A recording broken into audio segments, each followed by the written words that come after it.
Bom, pessoal, vamos começar então a nossa videoaula de Ruby on Rails, né? Começar explorando um pouco sobre essa framework que vem aí ganhando seu espaço no processo, nesse mercado de frameworks para desenvolvimento web. Então, o que é Ruby on Rails? Ruby on Rails é uma framework que a gente chama Full Stack Web Framework. Né? Ela se propõe, por que Full Stack? Porque ela se propõe a solucionar a maior parte dos problemas tradicionais de um processo de desenvolvimento web. Então, ela se propõe a solucionar aí problemas nas camadas de persistência, né, problemas de estruturação do teu código, de mapeamento de URL, problema de suporte a Ajax, né, integrado aí, que é a base para Web 2.0, suporte integrado ao Web Service, integração com os Web Servers também, né, de uma forma coerente, padrão. Ele é open source, ele é licenciado sob a licença do MIT e ele é escrito em Ruby, por isso Ruby on Rails. Então, antes de falar um pouquinho de Rails, antes de falar de Rails, eu vou falar um pouquinho de Ruby. Ruby é uma linguagem orientada a objetos. Tá? Ela é uma linguagem com alguns conceitos funcionais, mas o mais importante é que ela busca simplicidade e agilidade. O foco é sempre legibilidade de código e alta expressividade. Ela é o que eu costumo chamar de POP, que é People Oriented Programming. É uma linguagem orientada a pessoas. Ela foi inventada por um japonês chamado Yukihiro Matsumoto, o Mats. Ele sempre manteve esse foco. Pessoas. Eu tenho que fazer uma escolha entre uma máquina e uma pessoa, eu escolho pela pessoa. Vou abrir aqui, né, um console Hub, que é o IRB. Vou aumentar um pouquinho o tamanho da fonte aqui. Bom, acredito que esteja melhor. O IRB é um console, é um interpretador Hub. Através dele, tu pode executar alguns códigos Hub. Né? Então vamos começar falando um pouco, vamos começar dando um exemplo aqui. 3.times do puts hello world. Seria o nosso hello world. Vamos lá. 3 hello worlds. Por que eu fiz isso? 3.times. Se tu observar, eu já estou chamando direto um método. Isso aqui é uma chamada a um método do objeto 3. 3 é um objeto. Como eu falei, tudo é orientado a objetos. Então, se tudo é orientado a objetos, o 3 tem uma classe. Sim, é fixed number. Ela é um número. O número da classe fixed number. Classes em Hub. Como é que tu cria uma classe em Hub? Tu simplesmente usa a palavra reservada class, define a tua classe. Vou definir um método para ela. Vamos definir o método say.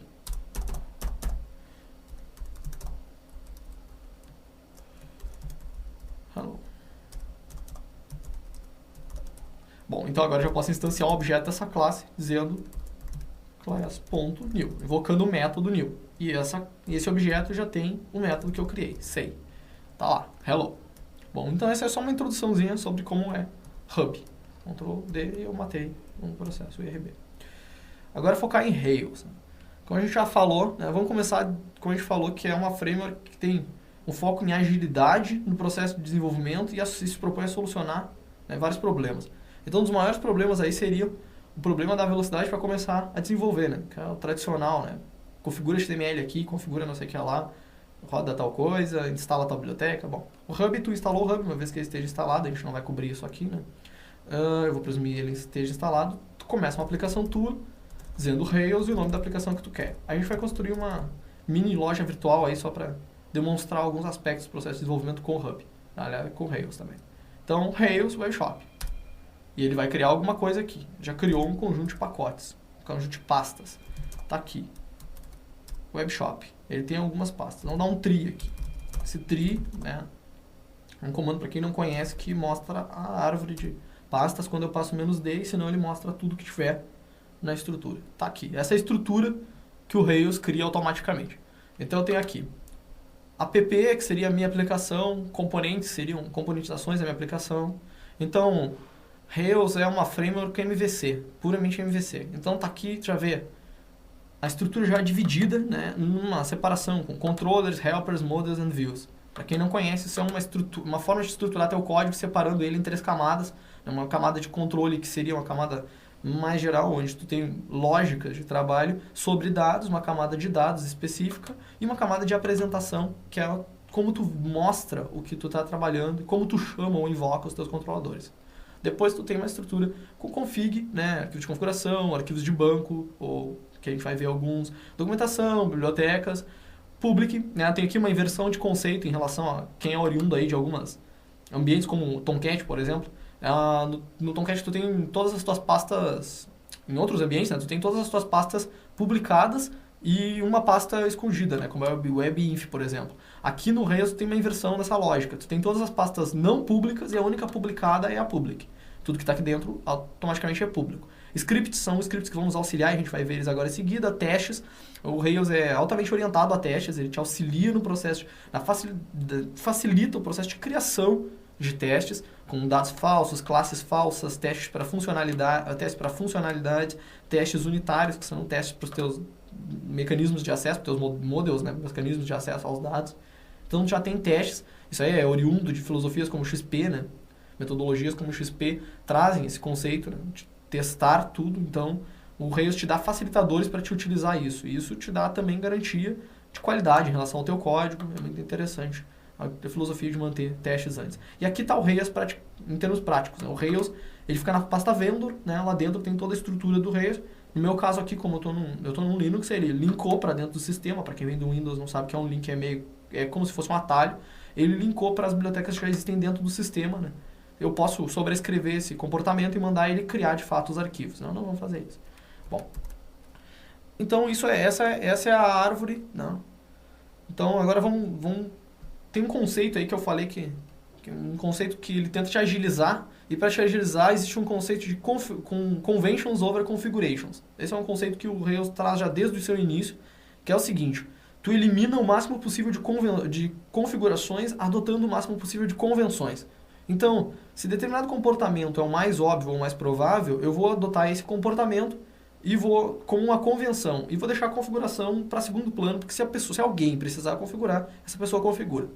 Bom, então eu já era para sair rodando a minha aplicação. Eu posso fazer isso. Eu posso simplesmente entrar aqui na minha aplicação, que é o WebShop, que a gente criou agora, e eu posso rodar um server, por exemplo. Ele já vem com um script. Como eu falei, tinha uma pasta script que a gente ia começar a falar sobre ela. Essa pasta script tem vários scripts que a gente também vai falar daqui a pouquinho, e tem um deles que é bastante útil, que é o script server. O Hub tem um server totalmente escrito em Hub, que é o webhook, e tu utiliza, e o Rails vem com esse server embutido dentro dele. Então eu faço o script server e automaticamente eu tenho a minha aplicação já rodando na porta 3000. Então localhost 3000, eu já acesso aqui. Então eu posso ver que já está funcionando a aplicação. Está tudo ok. Isso quer dizer que está tudo ok, está funcionando o teu Rails. Olha lá, demonstra aqui os gets que ocorreram, tempos e tudo mais. Qual foi o URL tentar acessar. Bom, aí eu matei ele. Ctrl C, eu matei o meu server. Vamos focar agora então na questão antes de começar a desenvolver tem um ponto, né? A gente vai precisar acessar uma base de dados. Então a única configuração que tu tem que fazer no Rails inicialmente, para começar a trabalhar, é em relação à tua database. Ele não tem como adivinhar qual vai ser a tua database. Para facilitar, eu não vou usar MySQL nem nenhum outro banco. Ele, por default, cria aqui uma documentação exemplo para o MySQL, eu vou remover isso. Eu vou usar SQLite, que para quem não conhece é um banco de dados open source, que cria o banco de dados no próprio file system, evita de ter que ter essa questão de permissionamento e tal, porque permissões, restrições de acesso, porque quem tem acesso ao arquivo tem acesso à tua database. Então não precisa de username e password, claro, num banco que tem, tu passa esses parâmetros adicionais. Então eu tenho aqui um arquivo que é o database.yml dentro da pasta config, né? A configuração fica dentro da pasta config. Isso é um YML, um formato aqui de marcação, no qual eu vou simplesmente dizer, criar aqui as minhas três bases de dados. 3 bases de dados? Por que 3 bases de dados? Existe um conceito, né? O Hub todo ele trabalha o Rails, desculpe, trabalha todo ele em 3 environments diferentes, né? 3 níveis diferentes, que é Production, Test e Development. Development é o desenvolvimento que a gente vai trabalhar, é aquele em que tem que ser evitado o máximo possível os caches e tudo mais, para que tudo que tu modifique tu consiga enxergar, esse tipo de coisa. Produção é ao contrário, né? Quando tu quer o máximo de cache, o máximo de velocidade, tudo que a máquina conseguir guardar e fazer cache para nós é melhor. E teste é um ambiente totalmente diferente dos outros dois. Ele é um ambiente que tem que ser totalmente destruído, reconstruído numa situação específica para que um teste teu rode. E aí, uma vez que o teu teste rode, ele tem que ser reconstruído em uma outra situação específica. Então, é uma database que se destrói, se reconstrói todo o tempo. Bom, é por aí. Como a gente não vai ter produção, eu vou colocar development aqui. Tá, aí tá configurado nossa aplicação para usar o banco de dados. Agora eu vou rodar, né, já tem o nosso server já rodou. Então vamos começar a nossa aplicação de fato. Então vamos começar usando um outro script, que é o generate. Esse script ele tem o inverso dele, que é o destroy. Esse script ele cria código para ti, código e estrutura física, né, para tua aplicação tá lá rodando. Então criou física, quer dizer pastas, né, óbvio. Então vamos criar aqui. A gente vai ter uma loja virtual. Então a gente precisa de quê? De produtos. Então a gente precisa gerar o quê? Um modelo chamado product. Então vamos ver o que ele faz se eu disser script generate model product. Bom, ele cria para mim algumas coisas, olha só. Ele cria um arquivo do modelo, um .rb, que é um arquivo hub, um arquivo de teste, .rb, um arquivo, uma fixture, que também é um YML, que nem arquivo de configuração, e um outro RB, que é o migrate, que é o 001 create products.rb. Bom, então isso significa que ele não criou simplesmente o meu modelo, ele criou um conjunto de coisas na volta. Já está aí um bom motivo para te usar o generate. Ele já pega, gera para ti alguns facilitadores na volta. Tu vai ver que ele já gera código para ti. Então vamos começar mexendo aqui. No DB, eu não vou começar mexendo no modelo, eu vou começar mexendo na base. Porque a gente tem que criar, né, a estrutura na base de dados para acessar esse modelo de produtos. Então tá aqui um exemplo de uma classe Hub que tu vai ter dentro do Rails, que é uma migração. O que é essas migrações? Elas vão modificar o teu banco de dados. Para te acessar o banco de dados, precisa dessas migrações? Não. O Rails não te obriga de forma alguma a utilizar as migrações. Elas são facilitadores no teu processo de desenvolvimento. Elas te dão mais uma camada de isolamento em relação ao banco de dados. Por quê? Porque eu escrevo isso em Hub. Então eu fiz um arquivo RB que vai rodar, que eu rodo aqui. Vocês vão ver como é que isso vai parar na base de dados. Eu rodo aqui para SQLite. Se eu quero modificar e usar SQL Server, eu vou lá naquele arquivinho, modifico para SQL Server e vou estar funcionando no banco de dados da Microsoft. Então vamos lá. Eu vou criar uma coluna no banco. Então t.column, o nome da coluna que eu quero, nome do produto, né? Acho que o produto pode ter name aí. E o tipo que ela vai ser, um string. Um tipo que não é um tipo que está lá no banco. Claro que no banco vai um varchar, mas ele vai se adaptar a isso. Ele faz isso com as demais colunas. Então eu vou ter mais uma, que é price, que é um integer. Tá? Então é isso aí. No up, as migrações são versionadas, né? Então ele vai fazer o 001, depois o 002, depois o 003. E por isso que ele tem esses métodos up e down. No up ele vai ser chamado, óbvio, quando estiver subindo, né? Então ele vai do 1 para o 2, ele chama o up, do 2 para o 3 ele vai chamar o up. Se tu estiver mandando fazer para baixo, tu pode passar um parâmetro dizendo, desce, vai do 3 para o 2, no caso. Ele vai chamar o down, que normalmente é uma lógica invertida em relação ao up.